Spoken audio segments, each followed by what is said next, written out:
Soil genesis, origin and formation of soil. ये topic थोड़ा बड़ा है तो मैं इसे सरल भाषा और छोटे तरीके से मैं इसे समझाने की पूरी वो करूँगा, ट्राई करूँगा। तो सबसे पहले समझते हैं सॉइल जेनेसिस क्या है। सॉइल जेनेसिस मतलब हो गया बनना सॉइल का। तो इस टॉपिक में हमें पढ़ना है ओरिजिन और फॉर्मेशन ऑफ सॉइल, उसके बनने का तरीका और उसका ओरिजिन क्या है, बना कैसे मतलब। तो देखें तो सबसे पहले क्या होता है, सबसे पहला होता है हमारा रॉक। रॉक तो पता ही होगा क्या होता है। रॉक होता है collections of minerals, collections of minerals को कहते हैं हम रॉक। रॉक से क्या बनता है, रॉक से बनती है हमारा वेदर्ड रॉक एंड मिनरल्स। अब मिनरल्स भी बन रहे हैं क्योंकि वेदर क्या होता है, वेदर्ड मतलब होता है कि कोई रॉक का ना, कोई रॉक है जैसे उसका या तो डिकम्पोजिशन हो गया, मतलब उसका ब्रेक डाउन हो गया रॉक का, या फिर डिसइंटीग्रेट हो गया, तो उसे हम वेदर्ड रॉक कहते हैं। और मिनरल्स जैसे मैंने बताया था कि कलेक्शंस ऑफ मिनरल्स को हम क्या कहते हैं, रॉक कहते हैं। तो अब रॉक टूटेगा तो उसमें मिनरल्स भी टूटेंगे, तो इसलिए उसे मिनरल्स का है। और तो ये हुआ वेदर्ड रॉक। तो ये बनता है ना, इसमें कुछ प्रोसेस होता है, फिजिकल चेंजेस होते हैं और केमिकल चेंजेस होते हैं, उसकी वजह से वेदर्ड रॉक बनता है। और वेदर्ड रॉक ये कहाँ जाता है, कई बार तो ये बाकी वेदर्ड रॉक से मिल जाता है, या फिर क्या करता है पेरेंट मटेरियल से में ट्रांसफ़र हो जाता है। पेरेंट मटेरियल होता है कि जो बनाता है सॉइल को, उसे हम कहते हैं पेरेंट मटेरियल। अब पेरेंट मटेरियल से क्या जाएगा, वो बनेगा सॉइल। मेन जो हमारी सॉइल है वो बन जाएगी इससे।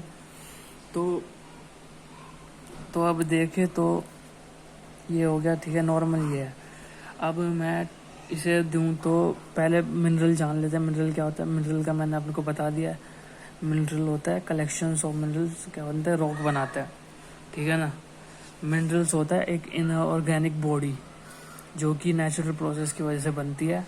रॉक भी तीन तरह की होती है हमारी, क्या होती है, एक होती है इग्नियस। जो इग्नियस होती है ना, ये बनती है जैसे कोई लावा होता है, लावा वोल्केनो में, मतलब ज्वालामुखी फट जाता है तो उसमें से वो लावा निकलता है, तो वो जब कूल हो जाता है ना, तो उसे हम कहते हैं इग्नियस रॉक्स। ये 95% जो हमारी अर्थ क्रस्ट है ना, उसमें 95% प्रेजेंट है। और कुछ बताऊं तो ये क्रिस्टलाइन तरीके से होता है, इसे हम हार्ड रॉक भी कहते हैं, ठीक है। अब दूसरा हो गया हमारा, कौन सा आता है, सेडिमेंट्री। सेडिमेंट्री क्या होता है, जब ये इग्नियस ना टूट जाता है तो इसे सेडिमेंट्री कहते हैं हम। बाकी इसमें ये डिपॉजिट होते हैं कहाँ पे, स्ट्रेटा पे डिपॉजिट हो जाते हैं, तो इसे हम स्ट्रेटिफाइड रॉक भी कहते हैं। तीसरा आ जाता है हमारा मेटामॉर्फिक रॉक। इसे मेटामॉर्फिक इसलिए कहते हैं कि जो हमारी दोनों रॉक होती है ना, इग्नियस और सेडिमेंट्री, ये कुछ प्रेशर और टेम्परेचर की वजह से ना मेटामॉर्फिक बन जाती है। तो ये होता है इसमें, मतलब ये इसी से ही बनती है मेटामॉर्फिक, टेम्परेचर और प्रेशर की वजह से। तो ये जान लिया हमने रॉक के बारे में।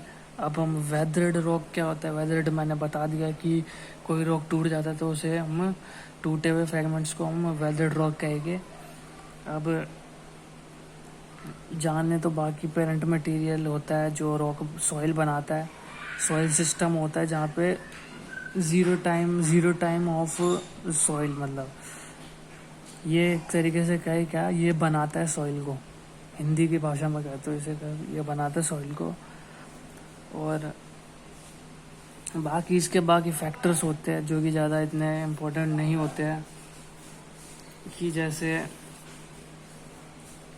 वेदरिंग होती है जैसे रॉक की, जो फिज़िकल और केमिकल चेंजेस की वजह से होते हैं ना। तो फिज़िकल चेंजेस क्या होते हैं, फिज़िकल चेंजेस होते हैं हमारे, जैसे हो गया हमारा फिज़िकल हो गया हमारा टेम्परेचर, ठीक है, टेम्परेचर हो गया या वाटर हो गया, और लिविंग ऑर्गेनिजम्स हो गए, ये सब क्या होता है चेंजेस करते हैं। और बाकी केमिकल देखे तो हमारा क्या होता है,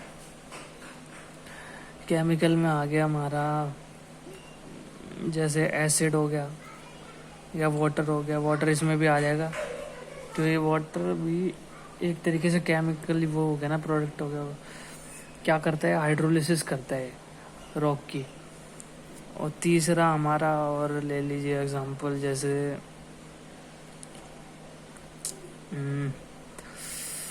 अभी याद नहीं आ रहा है, बाकी ये दो तो मेन ही होते हैं।